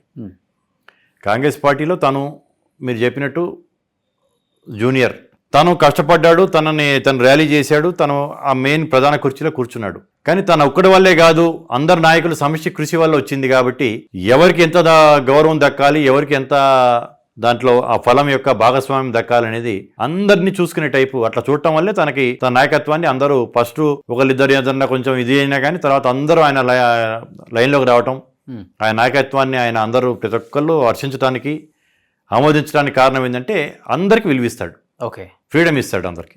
సో దాని ఫ్రీడమ్ని దుర్వినియోగం చేయనంత వరకు ఆ ఫ్రీడమ్ ఉంటుంది. దుర్వినియోగం చేస్తున్నప్పుడు ఎక్కడ కట్ చేయాలో అక్కడ కట్ చేయగలడు కూడా. ఓకే, సో తను ఇచ్చే గౌరవాన్ని వాళ్ళు నిలుపుకుంటున్నారు, వీళ్ళు కూడా గౌరవిస్తున్నారు. అట్లా కలిసి అందరూ సమిష్టిగా పనిచేస్తున్నారు, సమిష్టి కృషితో పార్టీ నడుస్తుంది. ముఖ్యంగా మాకు హైకమాండ్ ఉంది, హైకమాండ్కి ఒక విజన్ ఉంది, జాతీయ భావం ఉంది. అలాగే ఇందిరాగాంధీ గారికి, నెహ్రూ గారికి, రాజీవ్ గాంధీ గారికి కూడా ఒక విజన్ ఉండేది. వారి వారసత్వం సోనియా గాంధీ గారు కావచ్చు, ప్రియాంక గాంధీ గారు, రాహుల్ గాంధీ గారు కూడా దాన్ని కొనసాగిస్తున్నారు. హైకమాండ్ నుంచి ఇచ్చే డైరెక్షన్స్ ఉంటుంది. మా సిద్ధాంతాలని డీవియేట్ కాకుండా పనిచేయడంలో ఈయన సఫలీకృతం అవుతున్నాడు. సో ఇప్పుడు కేంద్రంలో ఒక కీలకమైన నేతగా పేరైతే గట్టిగా వినపడుతుంది కదా బయట. సో రాహుల్ గాంధీ ఈరోజు, ఎందుకంటే రేర్, సో అది రాహుల్ రేవంత్ కావచ్చు, ఏదైనా కులగణన అనేది చాలా సక్సెస్ఫుల్గా నిర్వహించింది తెలంగాణలో. తెలంగాణ గవర్నమెంట్ అదన్నీ పక్కన పెడితే రేవంత్ రెడ్డి చాలా కృషి చేశారు దీనికి. అందరు తిరగబడతారేమో రేవంత్ మీద అనుకున్నాము కులగణన విషయంలో, కానీ చాలా సక్సెస్ఫుల్గా చేశారని కూడా ఫుల్ అప్రిషియేషన్ చేశారు. ఇది నాకు ఆస్కార్ కన్నా ఎక్కువ ఈ సోనియా గాంధీ గారు ఆయన కూడా ఎమోషనల్ అయ్యారు. రాసిన ఉత్తరం చూసేసి దానికి ఎమోషన్ అయ్యాడు. అది మనసు నుంచి వచ్చిన మాట, అదేదో హిపోక్రసీ కాదు, లేకపోతే ఆ కుటుంబాన్ని ఆకట్టుకోవడానికి చెప్పిన మాటలు కాదు, మనసుల నుంచి వచ్చిన మాటల కింద కానీ భావించాలి మనం. ఓకే ఓకే సార్, ఒక మాటలో చెప్పండి సార్, బయట రకరకాలుగా మాట్లాడతారు రేవంత్ రెడ్డి గారి గురించి. సో ఒకప్పుడు ఆయన చాలా లాబింగ్లు చేశారని, అదని బెదిరిస్తారని, లేకపోతే అన్నదమ్ముల గురించి కానీ, లేకపోతే ఆయన గురించి కానీ పర్సనల్గా రకరకాలుగా ఆయన్ని మాట్లాడటం నేను చూశాను, మీరు కూడా చూసే ఉంటారు చాలా వరకు. బట్ వాటిల్లో నిజం అసలు ఎంత పర్సంటేజ్ ఉందంటే ఏమని చెప్తారు? అంటే ఏ విషయాల గురించి? ఏదైనా కానీ, రాజకీయంగా కావచ్చు. అంటే తను ఒకటి చెప్పాలి, ఎందుకంటే మీరు చెప్పిన రేవంత్ రెడ్డి గారు ఈజ్ నాట్ గ్రీడీ. ఓకే, తనకి ఏదైనా అత్యాశ అనేది లేదు. ఓకే, అవసరం మేరకు పార్టీ నడపడానికి అవసరం మేరకు ఏదైనా పనులు చేసుకోవటమే కానీ, అంతేగాని దోసుకోవటము తరతరాలు రాబోయే 10 తరాలు 50 తరాలు ఉండాలనే టైపు, అట్లా చేసుకునే టైపు అసలు ఆలోచన కూడా లేని మనిషి. ఓకే, తనకి ఒకటి చెప్పాలంటే నైదర్ నీడీ నార్ గ్రీడీ. ఓకే, పెద్ద కరప్షన్ అనేది అసలు కరప్షన్ జోలికి పోయే మనిషి కాదు, కరప్షన్ ఎంకరేజ్ చేసే మనిషి కాదు. ఓకే, ఇక ప్రతిపక్షాలు ఏదో ఒక రంధ్రాన్వేషణ చేస్తుంటారు, ఏది లేకపోయిన చోట రంధ్రాన్వేషణ చేసి రంధ్రాలు ఏం దొరకనప్పుడు క్రియేట్ చేయడానికి కూడా ప్రయత్నం చేస్తుంటారు. కాబట్టి గుడ్డగాసి మీద పడేయటం లాంటిదే కానీ దాంట్లో ఎటువంటి వాస్తవాలు లేవు. స్వతహాగా ఆయన రియల్ ఎస్టేట్లో కొంత సంపాదించుకొని రాజకీయంగా కూడా రియల్ ఎస్టేట్లో ఉన్నాడు, స్వయం కృషితోనే పైకి వచ్చినాడు. ఓకే, ఒక రైతు కుటుంబం నుంచి వచ్చి ఈ స్థాయికి రావటం అనేది కూడా అదంతా మామూలు విషయం కాదు. ఓకే, ఈ బ్రాండ్స్ అనేది ఫస్ట్ నుంచి కూడా ఆయనకి బాగా ఇంట్రెస్ట్. ఫస్ట్ నుంచి బ్రాండ్, ఏదైనా బ్రాండ్, ఏ బ్రాండ్ ఏంటి అనేది అంటే పేరు చెప్పడం బాగుండదు.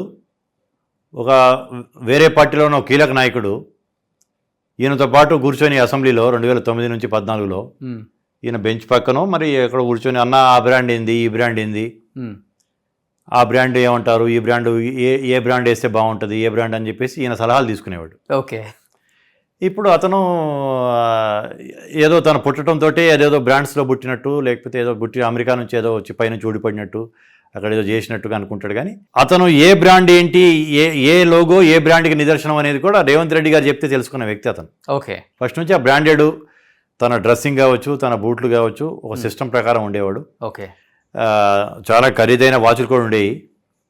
ఈ మధ్య ప్రజాక్షేత్రంలో ఉండటం వల్ల ఆ వాచులు కానీ ఇవన్నీ ఉంగరాలు లాంటివి కానీ అది వచ్చి గీతలు పడి ఇదంతా ఇవన్నీ తనకి చేతుల నిండా గోట్లే, ఇవన్నీ గీతలు పడి అందరూ అంటే రేవంత్ రెడ్డిని టచ్ చేయాలి, ఆయనని ముట్టుకోవాలి, ఆయన దగ్గరికి వెళ్ళాలి అని ఒక దీనివల్ల చేతులు ఈయన జైటిట్ అంటా ఉంటే ముట్టుకుందాం అనే దాని మీద అది తెలియకుండానే ఆ గోటి గీతలు పడేసి చేతులంతా కూడా గీతలు పడిపోయి రక్తాలు కూడా ఇదైనట్టు అయిన సందర్భంలో ఈ వాచులు గీచులు ఇవి పెట్టుకుంటే ఇంకా ఎదుగుంటుంది అనేది. వాచులు ఉంగరాలు అనేది ఫస్ట్ నుంచి ఉంగరాలు లేవు, వాచులు మంచి ఖరీదైన వాచులు ఉండేవి. ఓకే, ఇప్పుడు ఆ వాచ్లు కూడా తీసేశాడు. ఇప్పుడు అతను చూడండి మీరు, వాచ్ కూడా ఉండదు అతను. వాచ్ కూడా లేదు, ఉండదు. అవును, ఎక్కువ ఆయన షూ మంచి బ్రాండెడ్ వేసుకుంటారు, షర్ట్ కానీ ఇవి ఇవి అంతే ఎల్వి షూస్ వాడతారు, ఉమ్, చెప్పులేమో బర్కిన్స్టాన్ చెప్పులు వాడతారు. ఉమ్, ఇక అంతా మంచి branded pants, branded shirts, okay. అంతేగాని వాచులు అనేది తీసేశారు. అంతే, ఇప్పుడు బ్రాండెడ్ వేసుకోగానే ప్రజలు ఏమన్నా ఇదిగో వీళ్ళు ఇంత బ్రాండెడ్. ఇప్పుడు ఒక ఎమ్మెల్యే చేయాలంటే 50 కోట్లు 60 కోట్లు అంటే ఇప్పుడు 10 లక్షలు నరేంద్ర మోడీ గారి లాగా 10 లక్షల సూట్ అయితే వేసుకోవట్లేదు కదా. నరేంద్ర మోడీ గారు వేసుకునే షూట్ 10 లక్షల. జేడ్ బ్లూ, ఆయన జేడ్ బ్లూకి ఒక బ్రాండ్ అంబాసిడర్, అత్యంత ఖరీదైంది. ఇప్పుడు జేడ్ బ్లూ అని మనకి బంజారాస్లో ఉంది చూడండి. ఓకే, ఇప్పుడు నేను ఇది గుట్టించింది కూడా జేడ్ బ్లూలోనే. ఇప్పుడు మీది కూడా 10 లక్షల. నాది ఎంత 30,000 20,000 ఉంటుంది. ఓకే, అంటే ఆయన అంత ఖరీదైన సూట్లు వాడతాడు. ఏముంటుంది సార్ దాంట్లో 10 లక్షలు? ఏమో మరి, అది నేను దాని మీద రీసెర్చ్ చేయలేదు, కానీ మీరు వెళ్ళి జేడ్ బ్లూలో కనుక్కోండి. నరేంద్ర మోడీ మీరు కొన్నారు కదా, అందుకని నేను కుట్టించాను. అక్కడ అదే ఉంటుంది, రకరకాలు ఉంటాయి అక్కడ బట్టలు. నాకు నచ్చినవి ఆ ప్యాటర్న్ తీసుకోవడం జరిగింది. అది ఒక బ్రాండ్. ఒకసారి వేసుకునేది ఇంకా అది 10 లక్షలు. అందుకే తను ఇక అంటే ఒకానొక టైంలో ఢిల్లీలో ఏదో దుర్ఘటన జరిగినప్పుడు అప్పటి హోంమంత్రి శివరాజ్ పాటిల్ గారు డ్రెస్సులు మార్చారు. ఆ దుర్ఘటన చనిపోయిన వాళ్ళ దగ్గరికి వెళ్ళి పరామర్శించడానికి కూడా ఇంటికి వెళ్ళి డ్రెస్ మార్చుకొని వెళ్ళాడు అని విమర్శించారు బీజేపీ వాళ్ళు. ఓకే, ఆ రోజు శివరాజ్ పాటిల్ గారు హోంమంత్రి, కేంద్ర హోంమంత్రి. అటువంటిది ఎక్కడికి వెళ్తే అక్కడ ఆ డ్రెస్ వేసుకుంటాడు. పంజాబ్ వెళ్తే పంజాబీ లాగా డ్రెస్ వేసుకుంటాడు. బెంగాల్ వెళ్తే బెంగాల్ ఎలక్షన్స్ వస్తున్నాయి అని చెప్పి రవీంద్రనాథ్ ఠాగూర్ గారి లాగా గడ్డం పెంచేసేసి ఆయనలాగా ఆహార్యం ఆయనలాగా కనిపించేటట్టుగా చేస్తాడు. అంటే ఏ ఎండగా గొడుగు పట్టడం అనేది కానీ, అవసరానికి రంగులు మార్చడం అనేది కానీ నరేంద్ర మోడీ గారిని మించిన వాళ్ళు చెప్పాలంటే నేను ఒక బహిరంగ సభలో చెప్తే చాలా స్పందన కూడా వచ్చింది. దురదృష్టవశాత్తు అంటే వాళ్ళ అదృష్టం బట్టి హిందీలో దిలీప్ కుమార్, తెలుగులో ఎన్టీఆర్, తమిళంలో ఎంజీఆర్, కన్నడంలో రాజ్ కుమార్, ఈ నలుగురు అదృష్టవంతులు నరేంద్ర మోడీ పుట్టిన టైంలో పుట్టకపోవటం వల్ల వాళ్ళు అంత గొప్ప నటులు కాగలిగారు, వాళ్ళకి అంత గొప్ప పేరు వచ్చింది. కానీ వాళ్ళే కనుక ఆ తరంలో పుట్టకుండా నరేంద్ర మోడీ తరంలో పుట్టుంటే నరేంద్ర మోడీ యొక్క నటన ముందు ఈ నలుగురు యొక్క నటన అనేది పని రాకుండా పోయేది. నేను చెప్పాను, చాలా సందర్భాల్లో చెప్పడం జరిగింది. ఈరోజు మీకు కూడా చెప్తున్నాను అన్నమాట. ఓకే, నలుగురిని మించిన నటుడు ఎవరైనా కానీ, తల్లి పుట్టిన పిల్లలకి పాలిస్తుంది, గోరుముద్దలు తినిపిస్తుంది, పిల్లల్ని పెంచుతుంది. అంతేగాని 95 ఏళ్ళు 96 ఏళ్ళ తల్లి ఒక 70 ఏళ్ళ కొడుకుకి అన్నం తినిపించడం అనేది ఎక్కడైనా మనం చూస్తామా? సరే, తినిపించడం తప్పేం లేదు. దాన్ని కూడా పబ్లిసిటీ చేసుకోవటం అంటే ప్రతి ఒక్కటి పబ్లిసిటీ, ప్రతి ఒక్క దాంట్లో ఏదో ఒక మైలేజ్ రావాలి, పబ్లిసిటీ చేసుకోవటం అనేది ఆ వ్యక్తి. ఓకే, ఇక దాని గురించి ఇక మీరు అది వేరే టైప్కి వెళ్ళిపోతుంది అనుకోండి. సో కుసుమ్ గారు, ఇప్పుడు హాట్ టాపిక్ బాగా జూబ్లీ హిల్స్ అసెంబ్లీ స్థానం. సో చాలామంది చాలా రకాలుగా మాట్లాడుకుంటున్నారు ఈ స్థానం మీద. అండ్ ముఖ్యమంత్రి రేవంత్ రెడ్డి గారు పర్సనల్గా చిరంజీవి గారిని రిక్వెస్ట్ చేశారు, మీరు ఇక్కడి నుంచి కంటెస్ట్ చేయండి, ఇక్కడి నుంచి కంటెస్ట్ చేస్తే మీకు హోంమంత్రి ఇస్తామని. లేకపోతే ఆయన కొంచెం తిరస్కరించినట్టయితే నాగార్జున గారిని కూడా బరిలోకి దింపాలని చూస్తుంది కాంగ్రెస్ పార్టీ. ఎట్టి పరిస్థితులలో జూబ్లీ హిల్స్ స్థానం కాంగ్రెస్ కైవసం చేసుకోవాలని రకరకాలుగా సాయశక్తులా ప్రయత్నిస్తుంది అంటున్నారు. వాస్తవం ఏముంది? వీళ్ళిద్దరిని నిజంగానే కాంటాక్ట్ అవ్వడం జరిగిందా? ఒకవేళ రేపు అదే జరిగితే గెలిచిన వాళ్ళకి హోంమంత్రి ఇవ్వబోతున్నారా? వీళ్ళిద్దరిలో ఎవరు హోంమంత్రి ఇవ్వబోతున్నారు, చిరంజీవి గారా లేకపోతే నాగార్జున గారు? అసలు రెండూ వాస్తవం కాదు. చిరంజీవి గారు అంతకుముందు ప్రజారాజ్యం పార్టీ స్థాపించాడు, ఆయన సక్సెస్ కాలేకపోయారు. తర్వాత కాంగ్రెస్లో మర్జీ చేశారు. కాంగ్రెస్లో నుంచి రాజ్యసభ తీసుకొని కేంద్ర మంత్రి అవ్వడం జరిగింది, ఇండిపెండెంట్ ఛార్జు. నాగార్జున గారు ఎప్పుడు ఆయన కాంగ్రెస్ పార్టీ కానీ ఏ రాజకీయ పార్టీలో ఉన్న వ్యక్తి కాదు. మాకు నాయకత్వ లోపం ఏమి లేదు, నాయకత్వ లోటు లేదు. నాయకులు చాలామంది నాయకులు రెడీగా ఉండి జూబ్లీస్లో పోటీ చేసడానికి ఆసక్తి ఉన్న నాయకులు ఎంతోమంది ఉన్నారు. ఎంతోమంది ఉంటారు డెఫినెట్గా. కాబట్టి మాకు నాయకులను ఎత్తుకునే పరిస్థితి అనేది లేదు. నాయకులు వాళ్ళని అనేది అది సోషల్ మీడియాలో ఎవరైనా క్రియేట్ చేసి ఉంటారేమో, కానీ అసలు దాంట్లో 0.1% కూడా దాంట్లో నిజం అనేది లేదు, శుద్ధ అవాస్తవం. నన్ను కూడా మా పార్టీ యొక్క సీనియర్ నాయకులు, ఢిల్లీ నాయకులు అడగడం జరిగింది. కమ్మ సామాజిక వర్గం నుంచి చెందిన అది సీటు కాబట్టి నాగార్జున గారిని మీరు పోటీ చేస్తే బాగుంటుంది అని. నేనన్నా నాకు డైరెక్ట్గా ఆసక్తి లేదు, పార్టీ కనుక నిర్ణయించి పార్టీ ఆదేశిస్తే వెనక మాత్రం పోను అని చెప్పడం జరిగింది. అంతేగాని అది నేను పోటీ చేయటం అనేది చేయట్లేదు. అక్కడ ఇంత యాక్టివ్గా ఉన్న హేమల్ని కారణం మీ దాకా వస్తుందా?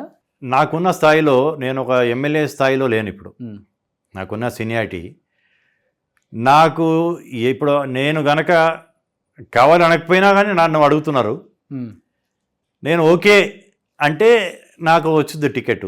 బట్ నాకు ఆసక్తి లేదు. పార్టీ కనుక నిర్ణయించి నిజంగా నేను ఏ పని చేయనా పార్టీ పనికి నేను ఆదేశిస్తాను, పార్టీ యొక్క ఆదేశాలని శిరసావహిస్తానని చెప్పేసి నేను చెప్పడం జరిగింది. అది రావటం రాకపోవటం అనేది అసలు ఛాన్సే లేదు. నేను ఎస్ అని చెప్పేసి అంటే నాకు ఇస్తారు. అంటే ఒకప్పుడు హైకమాండ్ ఏది చెప్తే అది రేవంత్ రెడ్డి చేయాలి, ఈరోజు రేవంత్ రెడ్డి ఏది చెప్తే అది హైకమాండ్ చేసే పరిస్థితిలో హైకమాండ్ ఉంది. ఆ స్థాయికి తీసుకొచ్చుకున్నారు ఆయన మంచితనంతో, ఆయన చాకచక్యంతో, ఆయన కష్టంతో అనే మాట వాస్తవం కాదా? బయట మాట్లాడుకుందాం. అది తప్పు. హైకమాండ్ అల్టిమేట్లీ మాది జాతీయ పార్టీ, మా యొక్క ఆలోచనలు ఏమున్నా వాళ్ళతో పంచుకుంటాం, వారి ఆదేశాల ప్రకారం ఇక్కడ పనిచేస్తాం. ముఖ్యమంత్రి గారు కావచ్చు, మంత్రులు కావచ్చు, పార్టీ అధ్యక్షుడు కావచ్చు, పార్టీ యంత్రాంగం కావచ్చు. జాతీయ పార్టీలో సొంత నిర్ణయాలు అంటూ రాష్ట్ర నాయకులు చేసుకోవటం ఉండదు. ఒక వాల్యూ ఇస్తారు కదా డెఫినెట్గా. రాజశేఖర రెడ్డి గారికి ఆ వాల్యూ ఇచ్చారు కదా, మీరు దగ్గర నుంచి చూశారు కదా. ఇప్పుడు వాల్యూ అనేది రేవంత్ రెడ్డి గారు ఏదన్నా ప్రపోజల్ పెడితే డెఫినెట్లీ దానికి ఆమోదిస్తారు, దాని వాల్యూ ఉంటుంది. అంతేగాని డిక్టేట్ చేసి మనం ఏది కావాలో అది హైకమాండ్తో చేయించుకోవటం అనేది జరగదు కాంగ్రెస్ పార్టీలో. మనం చెప్పేది వాళ్ళకి నచ్చితే వాళ్ళు ఆమోదిస్తే మనం ఇంప్లిమెంట్ చేయాలి. కానీ కొన్ని మనం చెప్పే వాళ్ళకి నచ్చకపోతే దాన్ని అట్లా పెండింగ్ పెట్టేయమంటే పెట్టేసేయాల్సి వస్తుంది. కానీ వాళ్ళకి వ్యతిరేకంగా పోవటం అంటూ జరగదు. ఓకే, ఇప్పుడు ఎవరు దిగబోతున్నారు జూబ్లీ హిల్స్ బదులు కాంగ్రెస్ పార్టీ నుంచి? అంటే ఏమో తెలియదు, చాలా మంది పేర్లు వినపడుతున్నాయి. అజరుద్దీన్ ఆల్రెడీ పోటీ చేస్తున్నాడు. అజరుద్దీన్ కావచ్చు, లేకపోతే అంజన్ కుమార్ ఇక్కడ 10 సంవత్సరాలు ఎంపీగా పనిచేస్తున్నాడు. యాదవ్ సామాజిక వర్గం, బలంగా ఉన్న సామాజిక వర్గం, ఆయన కావచ్చు, లేకపోతే లోకల్లో ఇంకెవరైనా కావచ్చు. కానీ చిరంజీవి గారు నాగార్జున గారు కాదా? చిరంజీవి గారికి నాగార్జున గారికి అసలు అవుట్ ఆఫ్ క్వశ్చన్. మేబీ వాళ్ళకి ఇంట్రెస్ట్ ఉంటే, రేపు ఇంట్రెస్ట్ ఉన్నా కానీ ఈజ్ నాట్ దట్ ఈజీ. వాళ్ళకి ఇంట్రెస్ట్ ఉంటుందని నేను అనుకోను. ఇంట్రెస్ట్ ఉండుంటే చిరంజీవి గారు రాజకీయాల్లో కొనసాగే ఉండేవారు. ఓకే, ఆయన కాంగ్రెస్ పార్టీలో ఉన్నప్పుడు ఇంట్రెస్ట్ ఆయన కనుక కావాలంటే ఆంధ్ర రాష్ట్ర PCC పగ్గారు కూడా ఆయన చేతికి ఇచ్చేవాళ్ళు కాంగ్రెస్ పార్టీ. లేదు జాతీయ స్థాయిలో ఉంటానంటే జాతీయ ప్రధాన కార్యదర్శి చేసి ఏదో పెద్ద రాష్ట్రానికి ఇన్ఛార్జ్ కూడా ఇచ్చేవాళ్ళు. ఆయన రాజకీయాల నుంచి తప్పుకున్నారు కాబట్టి ఆయన ఉంటారనేది అసలు నేను అనుకోను. మీరు చెప్పిన రెండో ఆయన పేరు కూడా ఆయనకి అసలు రాజకీయాల్లో ఏముంది, అసలు కాంగ్రెస్ పార్టీకి ఏం సంబంధం ఆయనకి. సో ఇంతకే ఎవరు గెలిచినా కానీ మినిస్టర్ అయితే కన్ఫామ్.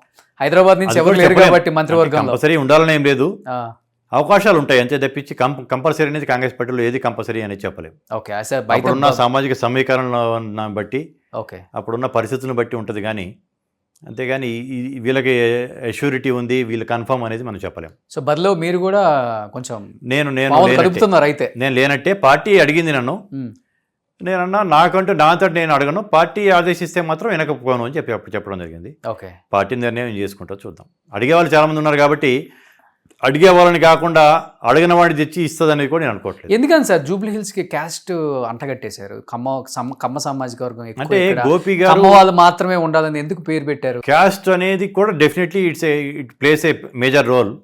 క్యాస్ట్ తో పాటు ఎవరు ఏ పార్టీ ఏ నాయకత్వం మనకి ఎక్కువ మేలు జరుగుద్ది అనేది కూడా చూస్తారు. ఓకే, అంతా ఎడ్యుకేటెడ్ వాళ్ళు ఉంటారు. జూబ్లీస్ నియోజకవర్గం చూసుకుంటే దాదాపు 2 లక్షల పైన ఆంధ్ర మూలాలు ఉన్న వాళ్ళు ఉంటారు. 1 లక్ష మంది వరకు మైనార్టీ సోదరులు ఉంటారు. ఇంకా మిగతా 40,000-50,000 వేలు లోకల్ వాళ్ళు ఉంటారు. అది చాలా డిఫికల్ట్ చూడటానికి. అది జూబ్లీ హిల్స్ అనే కానీ జూబ్లీ హిల్స్ ఇప్పుడు మా ఇల్లు ఉంది జూబ్లీ హిల్స్లో. జూబ్లీ హిల్స్ మేము జూబ్లీ హిల్స్ ఓటర్స్ కాదు, మేము Khairatabad voters. Total Jubilee hills comes అంటారు ఖైరతాబాద్ అసెంబ్లీ. ఈ మధురా నగర్, కళ్యాణ్ నగర్, బోరబండ, ఎర్రగడ్డ ఇవన్నీ జూబ్లీ హిల్స్ కిందకి వస్తాయి. కాబట్టి కాంగ్రెస్ పార్టీ డెఫినెట్లీ ప్రెస్టీజియస్గా తీసుకోవడం జరుగుతుంది ఈ యొక్క ఎలక్షన్ని. మేము మా యొక్క కాంగ్రెస్ పార్టీ గెలుపు అక్కడ నెక్స్ట్ GHMCలో కాంగ్రెస్ పార్టీకి అనుకూలంగా మారుతుంది. 200% జూబ్లీ హిల్స్ గెలుపు అనేది కాంగ్రెస్ అంటారు. చాలా అవసరం. అందరం పూర్తి స్థాయిలో పనిచేస్తాం. ఓవరాల్గా అయితే మీకు కూడా కొంచెం క్యాస్ట్ ఫీలింగ్ ఎక్కువ అని బయట ఒక టాక్ ఉంది. ఎందుకంటే ఈ మధ్య KTR and CM Ramesh issue అప్పుడు కూడా నేను స్పందించాను. క్యాస్ట్ ఫీలింగ్ అనేది అనలేను. నేను పుట్టి పెరిగింది సంగారెడ్డి. నా ఫ్రెండ్స్ అందరూ చిన్నప్పుడు ఉండే ఫ్రెండ్స్, నాకు జగ్గారెడ్డి చైల్డ్హుడ్ ఫ్రెండ్. ఇంకా వేరే వాళ్ళు ఎవరు ఒక కమ్మ సామాజిక వర్గం అతను కూడా నాకు అసలు ఫ్రెండ్షిప్ లేరు సంగారెడ్డి ఉన్న రోజులు. సంగారెడ్డి నుంచి హైదరాబాద్కి JV కాలేజ్కి రావడం జరిగింది. నేను ఉన్నది రెడ్డి హాస్టల్లో ఉన్నా. నాకు ఎక్కువ మిత్రులు రెడ్డీసు, వేరే వెనకబడిన యాదవులు, గౌడ్లు ఇటువంటి వాళ్ళు అందరూ ఉన్నారు. బట్ ఒక సామాజిక వర్గాన్ని పక్క రాష్ట్రంలో ఉన్న అప్పుడు ఉన్న అధికారంలో ఉన్న ఒక ముఖ్యమంత్రి అటాక్ చేసి ద్వేషించి ఈర్ష్య చేసి వాళ్ళని అందరినీ వీరి పైకి ఉసిగొలుపుతా ఉన్న టైంలో ఈ రాష్ట్రంలో కూడా వాడుకొని మమ్మల్ని వదిలేయటం టైంలో మనం సంఘటితం కావాల్సిన అవసరం ఉంది.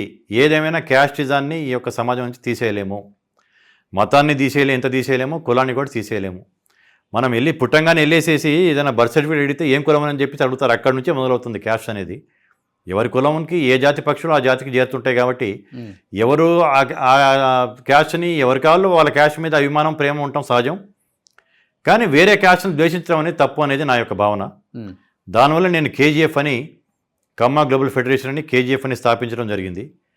ప్రపంచంలో ఉన్న కమ్మ వారందరినీ ఏకతాటి మీద తీసుకొచ్చే లక్ష్యంతో కమ్మ గ్లోబల్ ఫెడరేషన్, ఓకే, అంటే ప్రపంచ కమ్మ సంఘాల సమాఖ్య తెలుగులో చెప్పాలంటే. దాన్ని అనుకోకుండా ఒక వైబ్రెంట్ సినిమా పేరు కూడా కేజీఎఫ్ అనేది రావడం జరిగింది. గత జూలైలో మేము ప్రపంచ కమ్మ సభలు ఏర్పాటు చేయడం జరిగింది. ముఖ్యమంత్రి రేవంత్ రెడ్డి గారిని చీఫ్ గెస్ట్గా పిలవటం, ఆయన దాన్ని ఇనాగ్రేషన్ చేసి కమ్మ అంటే అమ్మ లాంటిది, ఈ కులం అనేది నలుగురికి అన్నం పెట్టే కులం ఇది అని చెప్పేసి ఆయన కూడా మా గురించి చాలా గొప్పగా మాట్లాడటం. దాని ద్వారా మేము అంటే సమాజానికి మేమేదో గొప్పలమని చెప్పి నేను చెప్పడానికి కదా మా ఉద్దేశం. అది సమాజానికి మేము ఏం చేసామనేది తెలియని వాళ్ళు నిష్కారణంగా మమ్మల్ని ద్వేషిస్తున్నారు, ఈర్ష్యపడుతున్నారు. అది తప్పు. సమాజానికి మేము ఎంతో చేశాము. ప్రభుత్వాలు ప్రభుత్వ రంగ సంస్థలు కల్పించిన ఉద్యోగాల కంటే కూడా మా కమ్మ సామాజిక వర్గం కల్పించిన ఉద్యోగాలు ఎక్కువ. మీరు గమనించండి, ఎక్కడైనా చూసుకోండి, మీరు డాటా ఉంది నా దగ్గర. కొందరు తెలిసి తెలియని వాళ్ళు చిన్న చిన్న యూట్యూబ్ ఛానల్స్ కావచ్చు, స్టింగర్స్ కావచ్చు, తెలిసి తెలియకుండా పట్టుమంది గుప్పిడి మంది ఉంటారు, వీళ్ళు అన్నిట్లో వీళ్ళే పెత్తనం చేస్తుంటారు, మీడియాని శాసిస్తుంటారు, సినీ రంగాన్ని శాసిస్తున్నారు, రాజకీయాన్ని శాసిస్తున్నారు అని చెప్పేసి పరిశ్రమలు శాసిస్తున్నారు అని చెప్పి అంటుంటారు.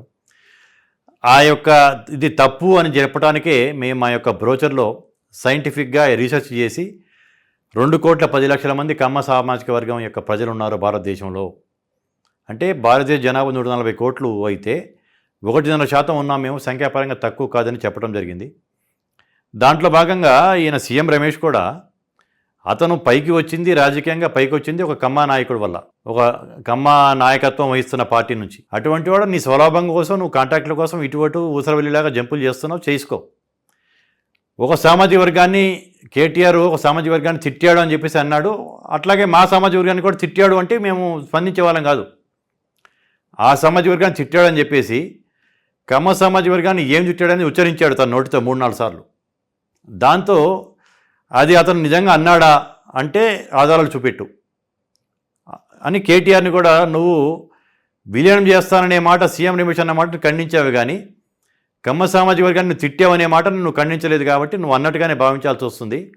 మరి మీ 2 పార్టీలకి మా సామాజిక వర్గం ఓట్లు మా యొక్క మద్దతు అవసరం లేదా అనే దాని మీద నేను ఆ రోజు స్పందించడం జరిగింది. సో కుసుమ్ గారు, ఇప్పుడు ప్రతిపక్షాలు మాట్లాడుతున్నాయి 420 హామీలు ఇచ్చిన హామీలు నెరవేర్చడంలో ఫోకస్ పెట్టడం తగ్గించి ఎంతసేపు ఉన్న కేటీఆర్ని ఎప్పుడు అరెస్ట్ చేద్దాం, కేసీఆర్ని ఎప్పుడు అరెస్ట్ చేద్దాం అన్న దాని మీద ఫోకస్ ఎక్కువ పెట్టాడు రేవంత్ రెడ్డి అనే మాటకి ఏం చెప్తారు మీరు? అంటే ఎప్పుడు అరెస్ట్ చేద్దాం అనేది ముఖ్యమంత్రి రేవంత్ రెడ్డి గారికి కావచ్చు, క్యాబినెట్ వాళ్ళకన్నా మంత్రులకు కావచ్చు, ఎవరికి లేదు.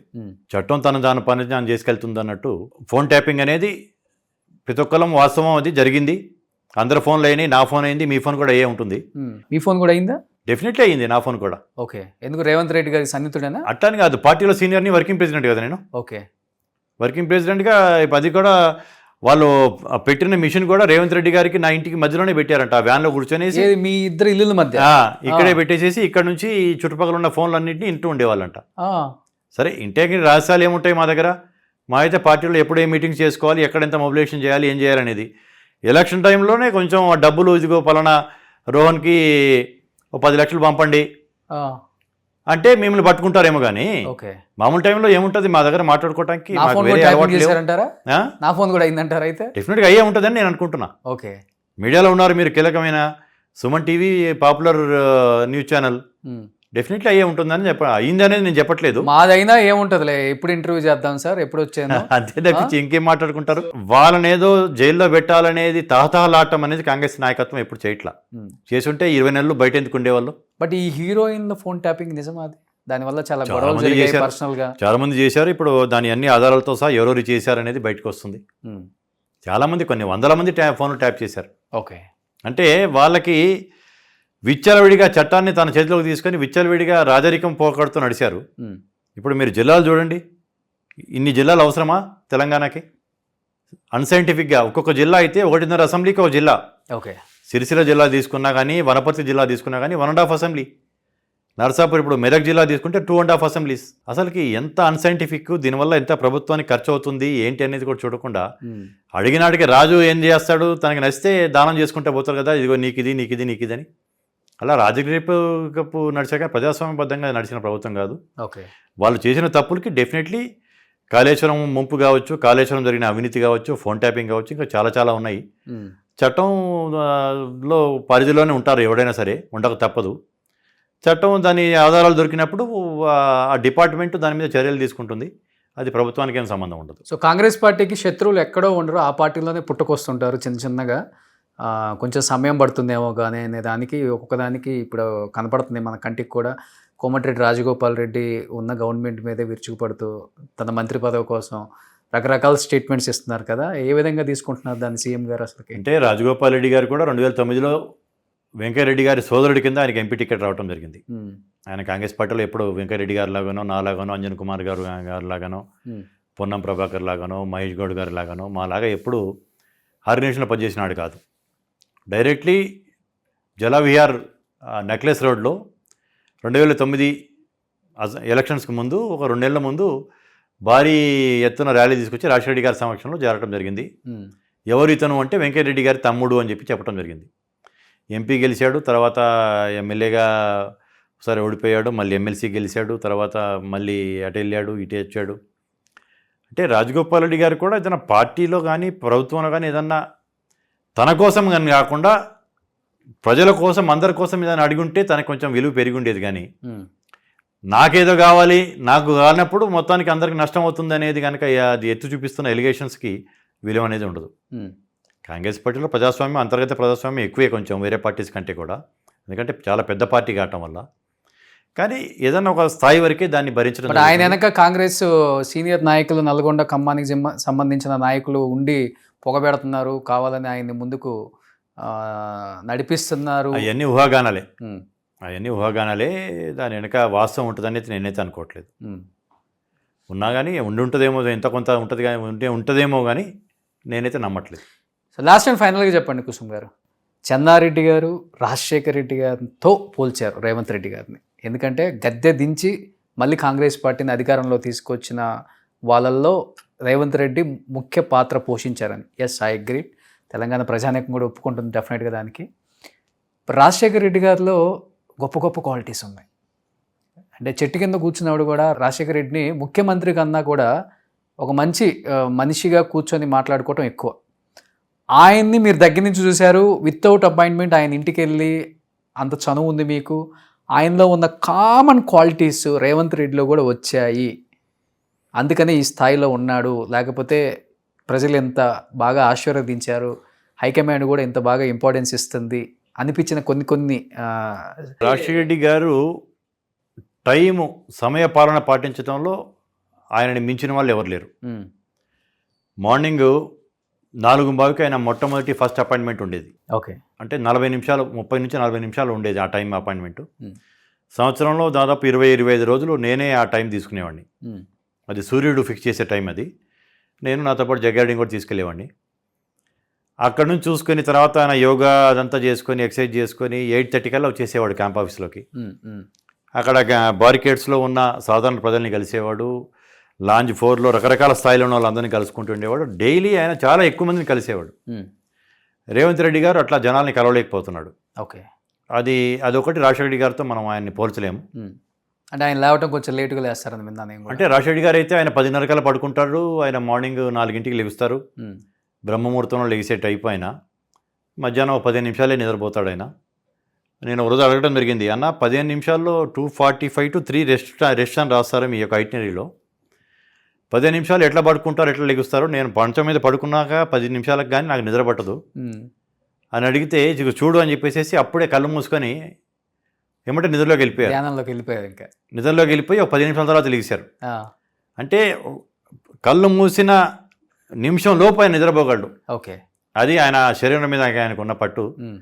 అది అందరికీ సాధ్యం కాదు. అది ఆయన గొప్పతనం, అది ఆయన అదృష్టం. ఓకే. అట్లా సమయ పాలన ఎక్కువ మంది కలవటం అనేది మాత్రం రాజశేఖర్ గారితో నేను ఎవరిని పోల్చలేను. అలా కాకుండా కార్యకర్తలకి ధైర్యం నింపటంలో కావచ్చు, కార్యకర్తలకు నేను ఉన్నాననే ఒక భరోసా ఇవ్వడంలో మాత్రం రాజశేఖర్ గారిని, రేవంత్ రెడ్డి గారిని మనం పోల్చుకోవచ్చు. వ్యక్తిగతంగా క్యారెక్టర్, వ్యక్తిగతంగా ఎవరి స్టైల్స్ వాళ్ళది. ఆయన రాయలసీమల ప్రాంతంలో ఆయన రైతు కష్టపడి చేశాడు, డాక్టర్గా పనిచేశాడు, రూపాయి డాక్టర్ అని చెప్పి పేరుతో రూపాయి వైద్యం చేశాడు. అంటే కాంగ్రెస్ పార్టీలో 78 నుంచి ఎన్నో ఒడిదుడుకులు ఎదుర్కొంటూ ఎంతో పోరాటాలు చేస్తూ దాదాపు మీకు 27-28 ఇయర్స్కి తర్వాత ముఖ్యమంత్రి అయ్యాడు. అంటే ఎమ్మెల్యేగా గెలిచి 4 సార్లు ఎంపీకి గెలిచి ఓటమి అనేది ఎరగకుండా. అవును, ఆయన అది చరిత్రలో నిలిచిపోయే వ్యక్తి. ఆయనని పోల్చాలనుకుంటే ఒట్టి ఎన్టీ రామారావు గారిని ఆయన్నే పోల్చగలం, ఇంకెవరిని పోల్చలేము. ఓకే. సో రేవంత్ గారు ఫాలో అవుతున్నారు ఇప్పుడు కాంగ్రెస్ సీనియర్ నాయకులు కొంతమంది. ఇంకా తనకి ఇంకా వేరే క్వాలిటీస్ అన్ని రావాలంటే ఇంకా టైం పడుతుంది. ఎప్పుడైనా అనిపిస్తుందా కొంచెం దూకుడు తగ్గించుకుంటే బాగుంటుంది మా ఫ్రెండ్ అని? అంటే లేకపోతే ఈ దూకుడు ఉంటే సరిపోద్ది అనుకుంటారా? తన బలమే అది. ఓకే. కాబట్టి నేనైతే ఆ దూకుడు తగ్గించుకోమని చెప్పను. ఓకే. ఎప్పుడు నేను తన్ని వెనక్కి లాగటం అనేది చేయను. అంటే తన బలం అదే. అది కొన్ని సందర్భాల్లో బలహీనతగా మారుతుందో లేదో నాకు తెలియదు, కానీ ఎవరైతే నీ బలం ఏదైతే ఉందో దాన్ని ఎప్పుడు మార్చుకోవాల్సిన అవసరం లేదు. అయితే ప్రతిపక్షంలో ఉన్నప్పుడు ఒక రకంగా ఉండాలి, ముఖ్యమంత్రికి ఉన్నప్పుడు ఒక రకంగా ఉండాలి. బట్ తను అగ్రెసివ్, తన నేచరే అగ్రెసివ్ నేచరు. ఇంకా చాలా సమయంగా చాలా నిదానంగా ఉన్నాడు. మామూలుగా తనకున్న స్పీడ్ ప్రకారం అయితే ఇప్పటికే ఇంకా చాలా జరిగిపోయి ఉండేవి. అవుతేనా ప్రభుత్వాధినేతగా ప్రభుత్వ పెద్దగా చాలా కంట్రోల్గానే పనిచేస్తున్నాడు. ఓకే. సో తెలంగాణ ఇప్పుడున్న ప్రతిపక్షాలకి ఆ మాత్రం దూకుడు లేకపోతే కష్టం అనుకుని అదే దూకుడు మెయింటైన్ చేస్తున్నారా అని? అంటే అట్లని కాదు, అవసరాన్ని బట్టి తను. ఇప్పుడు అవతలాళ్ళు రాయితో కొడుతుంటే నువ్వు దూదితో కొడతాను అంటే కరెక్ట్ కాదు కదా. రాయితో కొడుతున్నప్పుడు నువ్వు ఇంకా పెద్ద రాయితో కొడతానంటేనే కదా అవతలాడు ఆగేది. కాబట్టి ఈట్కే జవాబు పత్తర్సే అంటారు కదా ఇప్పుడు ఇక్కడ. కాబట్టి కానీ ఒకప్పుడు రాజకీయాల్లో దూకుడు పనికిరాదు అని అంటారు, కానీ ఇప్పుడు రాజకీయాలకు దూకుడు అవసరం. ప్రజలు కూడా అదే కోరుతున్నారు. నువ్వు ఒక సాధు పొంగవునిలాగా నువ్వు మాట్లాడుతూ ఉంటే ప్రజలకి నచ్చట్లేదు. అది నువ్వు ప్రజలు నీ నుంచి ఏది కోరుకుంటున్నారో నువ్వు చేయటమే కరెక్ట్ అనిపిస్తుంటుందా? అందరు జగన్మోహన్ రెడ్డి లాగా ఉండలేరు, అందరు రేవంత్ రెడ్డి లాగా ఉండలేరు. అంటే జగన్మోహన్ రెడ్డి చేతులారా చేసుకున్నాడు ఆయన. నాకు ఒకప్పుడు మంచి మిత్రుడు తను. అయితే ఈ మధ్య టచ్లో లేను. వీళ్ళిద్దరూ బాగానే ఉంటుందా? రేవంత్ రెడ్డి గారికి జగన్ గారు బాగుంటారా? లేదు, అస్సలకి. ఎప్పుడు ఎక్కడ కలిసిన సందర్భాలు ఇక్కడ కలిస్తే అలో అంటుంది తప్పించి. ఎందుకంటే పార్టీ డిఫరెంట్ కావటం వల్ల ఎప్పుడు వీళ్ళు కలిసి ఎక్కడ కూర్చోవటం కానీ కలిసి మాట్లాడటం కానీ ఎక్కడ జరగలేదు. ఓకే. మాట్లాడుతుంటారా రేవంత్ గారితో ఫోన్లో ఎప్పుడన్నా? సీఎం అయిన తర్వాత టైం ఇస్తున్నారు ఫ్రెండ్కి? ఏదో టైంలో ఏదైనా ఇంపార్టెంట్ ఉంటే మెసేజ్ చేసుకుంటూ ఉంటాం. ఆయన ఫోనే వాడరు అంటారు అసలుకి? వాడతారా? ఆయన చేతిలో ఫోన్ పట్టుకోవడం కూడా చూడలేదు. ఉండదు, కానీ పిఎల్ దగ్గర ఉంటుంది. ఏదైనా కీలకంగా ఎవరైనా ఉంటే ఆయనకి ఇస్తుంటారు, చూస్తుంటాడు. అంటే ఆయనకి ఫోన్ లిఫ్ట్ చేసి మాట్లాడటం ఇష్టం ఉండదు, తొందరగా ఫోన్ లిఫ్ట్ చేయరు ఆయన, ఎవరు ఫోన్లు కూడా అంటుంటారు. సహజంగా ఫోన్లలో పెద్దగా మాట్లాడు. బట్ ఏదైనా అవసరం వచ్చినప్పుడు మాత్రం పిఏల ఫోన్ నుంచి మాట్లాడతారు, లేకపోతే తన ఫోన్ నుంచి అయినా సరే. రేర్గా తన ఫోన్ నుంచి కూడా మాట్లాడతారు. ఇప్పుడు నేను కూడా కొంచెం రేవంత్ గారిని ఫాలో అవుతున్నా, ఫోన్లలో మాట్లాడటం మానేసి. అంటే అది విన్న తర్వాత అంటే తను అంతకుముందు ఉన్నప్పుడు కూడా తన ఫోన్లు టైపింగ్ అన్ని చేసేసి ఇబ్బంది అయింది కాబట్టి కొంచెం ఫోన్లలో మాట్లాడటం అనేది తగ్గించుకున్నాడు. ఓకే. ఇప్పుడు ముఖ్యమంత్రి అయినాక ప్రతి సెకండ్ అనేది విలువైంది కాబట్టి ఇప్పుడు అంత టైం కూడా ఉండదు తనకి. ఏం సేవ్ చేసుకున్నారు మీ దాంట్లో? తన పేరుతోటే సేవ్ చేసుకుని ఉంటాం, రేవంత్ అంతే. సో ఇప్పుడు మేమైతే ఫ్రెండ్స్ అయితే పలానా దీపక్ ఫ్రెండ్ అను లేకపోతే రాజు ఫ్రెండ్ అనో పెట్టుకుంటాం. అట్లా అవసరంలా, పేరుతో తెలుసుకుంటే సరిపోతుంది. ఓకే. సో అతను సాధారణ వ్యక్తి కాదు కదా, అటువంటి ఆ పేరుతో ఇంకా 2-3 ఎవరు లేరు కదా నా ఫ్రెండ్స్. అంటే ఫ్రెండ్స్ అంటే సాధారణ వ్యక్తి అని కాదు, ఫ్రెండ్ కాబట్టి ఫ్రెండ్ అని పెట్టుకుంటాం. మీరు ఎలా? అట్లేం లేదు, ఉట్టి పేరుతోటే పెట్టుకున్నాం. Okay, super. సో మీ జర్నీ, మీ ఫ్రెండ్షిప్ ఇలానే ఉండాలని మనస్ఫూర్తిగా కోరుకుంటూ, ఇంకా కీలకమైన పదవుల్లో మిమ్మల్ని చూడాలి కుసుమ్ గారు. ఎందుకంటే అజాత శత్రువు, అన్ని పార్టీల వాళ్ళు కూడా మీ పేరు చెప్పగానే మంచి వ్యక్తిరా అనుకునే స్థాయిలోనే ఉన్నారు. కాబట్టి బట్ పదవులు అనేవి ఎప్పుడు వస్తాయో ఎప్పుడు పోతాయో తెలియదు, వాటి కోసం ఎప్పుడు మీరు కూడా పాకులాడింది లేదు. కాబట్టి అధిష్టానమైనా లేకపోతే మీ ఫ్రెండ్ అయినా మిమ్మల్ని గుర్తించి ఏదో ఒక పదవిలో మిమ్మల్ని కూడా చాలామంది చూడాలనుకుంటారు. కాబట్టి మీ నియోజకవర్గం ప్రజలు కావచ్చు, మీ కుటుంబ సభ్యులు కావచ్చు, ప్రతి ఒక్కరికి ఆశ ఉంటుంది. అది నెరవేరాలని మనస్ఫూర్తిగా కోరుకుంటున్నాను. Thank you so much.